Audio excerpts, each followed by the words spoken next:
My name is Andre Kindness, Principal Analyst serving Infrastructure and Operations at Forrester Research, specifically within the networking space. Yeah, wireless is definitely a fundamental capability with any type of vertical, whether it be the healthcare, education, or manufacturing.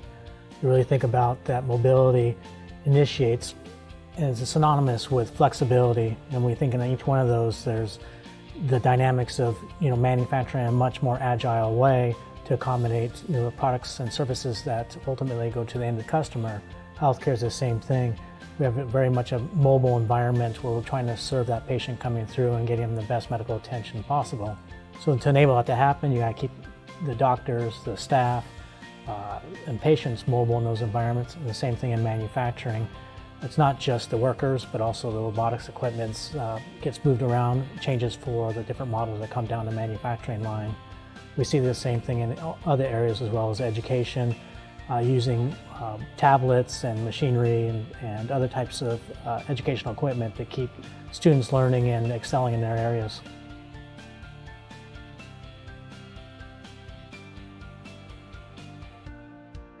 So IoT is really, we'll be leveraging some of the wireless and specific Wi-Fi, but other low power technologies such as Bluetooth, Zigbee, RFID.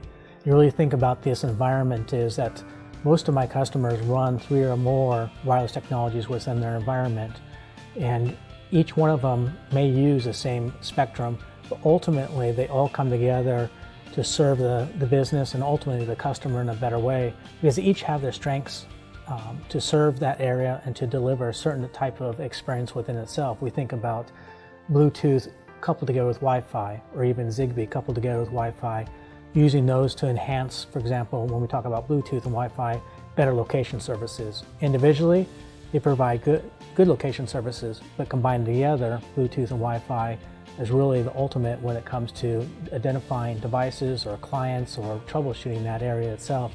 So a lot of these technologies are an enabler to connecting IoT devices, and because a lot of them won't use Wi-Fi and some of them will, depending on their needs, depending on the type of requirements for connectivity in this area, and you'll be using multiple types of wireless technologies to enable that to happen. So I think it comes down to maybe two things. One is on the management side, when you're enabling IoT connectivity or tablet connectivity, as I mentioned, that you need multiple types of wireless technologies to happen.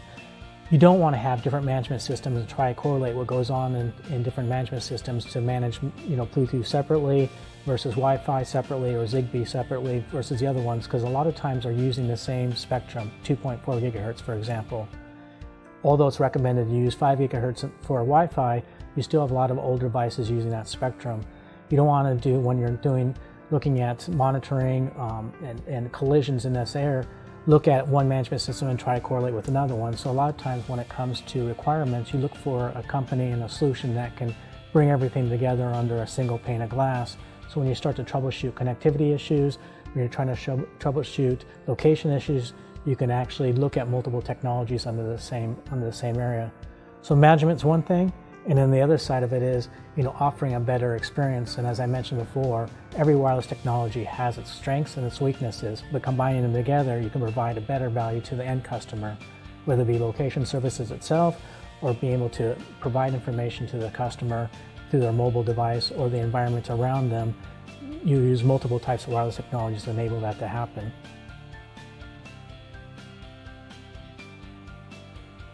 Management as well as monitoring. There's some of the challenges in the sense of as having separate systems out there causes some of the issues of not being able to correlate the data and solve some of the problems themselves.